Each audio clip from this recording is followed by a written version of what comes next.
"Open the locker now." The young bank manager said it loud enough for everyone in the lobby to hear. "If it's empty, Mr. Garrett, then everyone here will know you've spent 53 years paying for nothing." A few people turned to look. Someone near the counter chuckled. The old farmer standing in front of him did not react. Harold Garrett simply rested one hand on the counter and said, "You should be careful what you force open." 3 days later, that same manager sat in a courtroom, unable to meet anyone's eyes, and the judge was asking one question that changed everything. "Do you understand what this document means?" Because Harold Garrett had known something for over half a century, the locker was never empty. Harold Garrett was 71 years old. He lived alone on the same Tennessee farm his father left him in 1971. 160 acres of stubborn land, old fencing, and work that never ended. He was not rich, not polished, and never wasted words. But in 3 counties, people knew 2 things about Harold Garrett. He always paid what he owed, and he never forgot anything that mattered. His truck was older than some of the men at the bank. His boots carried half the county's dirt, and once every year, without fail, he drove into town and paid $40 for safety deposit locker number 107 at First Valley Bank. He had done it every year for 53 years, never late, never missed, never explained why. The problem began when the bank got new ownership, new branding, new computers, new policies, and a new branch manager named Carter Blake. Carter Blake was 34, sharp haircut, perfect teeth, MBA from Vanderbilt, the kind of man who could insult you while smiling. He had been running the branch for 4 months when Harold walked in to pay his annual fee. Harold placed $40 on the desk. Blake looked at the money, then at the screen in front of him. Then he smiled. "Mr. Garrett, I reviewed this account personally." He turned the monitor slightly. "Locker 107, opened in 1971. He tapped the desk. 53 years of payments, and not one recorded visit. A teller nearby slowed down just to listen. Blake leaned back. "With respect, sir, that means you've spent over $2,000 protecting what is almost certainly an empty box." Then he added, "For a man in your position, that's a costly mistake." The room went quiet. Harold looked at him for a long moment, then said calmly, "It isn't empty." Blake gave a small laugh. "Good. Then we'll settle this now." He stood up. "Bank policy requires verification on dormant legacy lockers." That was a lie, but he said it confidently. "So you can open it today, in front of staff." He stepped aside and pointed toward the vault. "Or we begin seizure procedures." Harold said nothing. He adjusted his suspenders. Then he nodded once. "Fine." He looked toward the vault door. "Let's open it. Together." The vault room was small. Steel walls. Rows of lockers from floor to ceiling. Cold air. Old metal. 50 years of silence. Carter Blake entered behind Harold. 2 tellers waited near the door. Not because they were needed, because Blake wanted witnesses. Harold walked straight to locker 107. He didn't need help finding it. He had known where it was for 53 years. He inserted the key, turned it once, and pulled the door open. Inside sat a narrow metal box, old, scratched, heavy. Blake reached for it. "Don't touch that," Harold said. The room stilled. Harold carried the box to the table and opened it himself. Inside were only 3 things: a brass seal, a folded paper, and 1 yellowed document. Blake leaned in, then smiled. "Mr. Garrett, this is what you protected?" He lifted the paper. A 1971 land bond. He laughed once. A worthless piece of paper. One teller looked embarrassed. Harold said nothing. Blake placed it down. This account will be closed today. You may keep your souvenir. Harold folded the document carefully and slipped it into his shirt pocket. Then he looked up. I'll also need a full copy of the bank's acquisition records. Blake frowned. I'm sorry. You heard me. Blake thought the old man was confused. He wasn't, because this story had started long before Carter Blake was born. In 1971, Harold's father signed a quiet agreement tied to the family land. Most men ignored the fine print. George Garrett did not. Buried near the end was one clause. If the land was ever reviewed, acquired, or used by a bank for growth or acquisition, owed a share of its future assessed value, 7%. Before he died, George told his son only 3 things. Keep the key. Keep paying the fee. And don't open that locker until a bank tries to take something from you.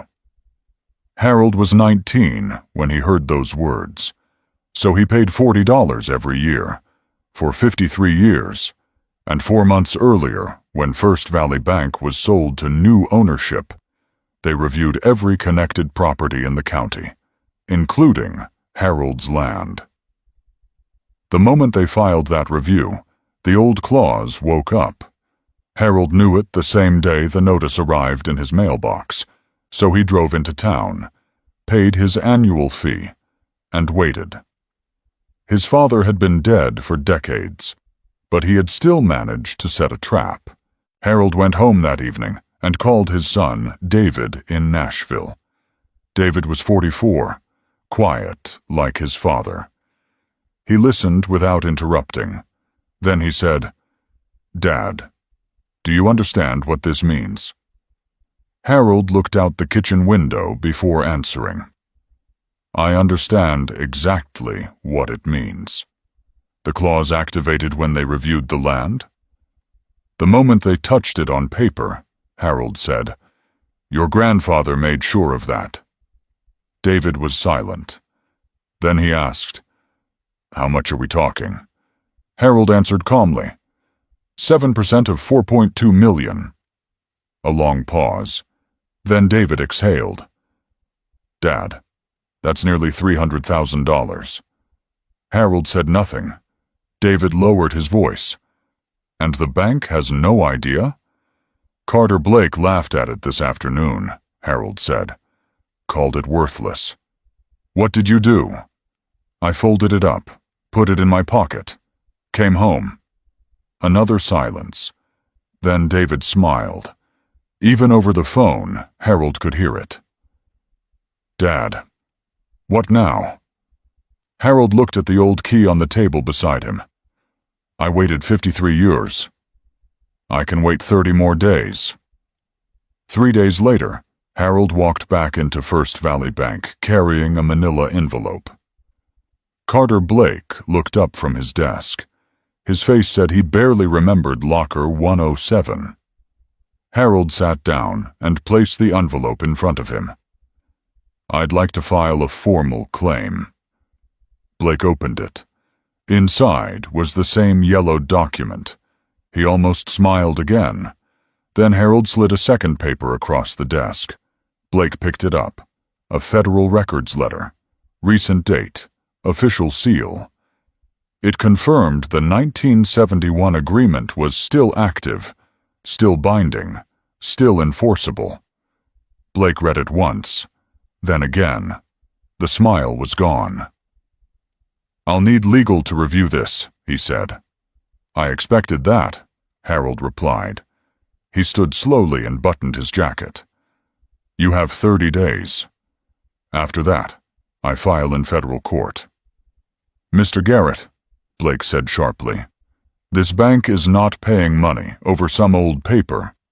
30 days, Mr. Blake. Harold picked up the envelope and walked away. The two tellers near the counter watched him leave. Neither said a word. They remembered how Mr. Blake had laughed in the vault, and how Harold never had. Blake called the legal department that afternoon. They called back the next morning, and for the first time since arriving at First Valley Bank, Carter Blake stopped smiling. The hearing was held on a Tuesday morning in March, federal court in Nashville. A smaller courtroom with wood-paneled walls, a faded flag in the corner, and the kind of silence that made every movement sound louder than it was. Carter Blake arrived first. Two lawyers beside him, both young, both carrying matching leather folders. They spoke in low voices and avoided looking at Harold when he entered. Harold walked in alone. No hurry, no expression. He took his seat beside his attorney, Frank Solis.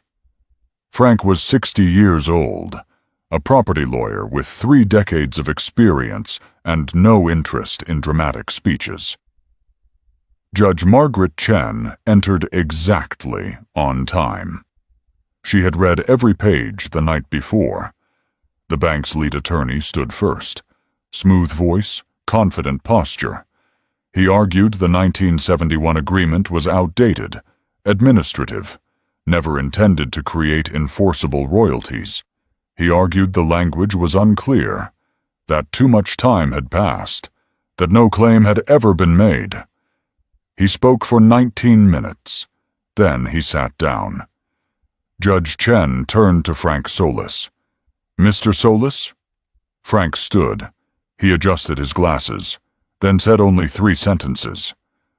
"Your Honor, the agreement is valid. The activation clause is valid. And the bank's own assessment filing triggered both." He sat back down. Judge Chen picked up the yellowed 1971 document, read it carefully, then the bank's recent property assessment, then the federal records letter. She placed all 3 papers side by side. The room was silent enough to hear someone breathing near the back wall. Then she looked at the bank's lawyer. "Counsel, your client filed this assessment voluntarily, correct?" "Yes, Your Honor, but—" "And the Garrett property was identified specifically?" "Yes, but the intent was not. Intent does not rewrite signed language." She set the papers down, then looked past the lawyer, directly at Carter Blake. "Mr. Blake," he straightened in his chair, "on the day Mr. Garrett opened his locker, you laughed at this document in front of witnesses." Blake said nothing. Judge Chen's voice stayed calm. "Do you understand what this document means?" The smile Blake had worn since entering that courtroom was gone. "I understand it now, Your Honor." Judge Chen nodded once, then looked back to her ruling. "The 1971 agreement remains enforceable. The activation clause was triggered by the bank's own filing. The plaintiff's claim of $294,000 is consistent with the 7% provision tied to the bank's stated valuation." She picked up her pen. "Judgment for the plaintiff." No one moved. Frank Solis slowly placed a hand on Harold's arm. Harold gave one quiet nod, the same kind of nod his father used to give when something was settled. Carter Blake resigned from First Valley Bank 11 days later. The bank paid Harold Garrett in full within 30 days. $294,000. Even after fees and taxes, it was more money than Harold had ever held at once. But that wasn't the part people remembered. What people remembered was what happened next. Federal land officials reviewed similar filings across Tennessee. 17 other rural families were notified that old agreements tied to their land might still be active. One old man had opened a locker, and in doing so, opened a door for others. Frank Solis received 4 new calls that week. Harold drove home from Nashville alone. Same road, same fields, same fences his father had built by hand. He parked outside the farmhouse and sat in the truck for a while. Then he took the document from his shirt pocket, unfolded it, read it once more, and folded it again the same careful way his father had. Near sunset, Harold walked to the north field, past the last fence line, past the tractor shed, to the old oak tree where his father was buried beneath a plain stone marker. He stood there in the wind for a long time, then said the only words that mattered. "You were right, Dad. Some men never live to see what they built. They plant trees they will never sit under. They protect futures they will never touch. George Garrett never entered a courtroom, never filed a claim, never asked for praise. He simply made sure his son would be ready when the day came. That is what real legacy looks like. If stories like this still mean something to you, subscribe. There are more stories like this every day, because next time, a 79-year-old widow in Georgia walks into court alone, carrying a deed no one believed mattered anymore.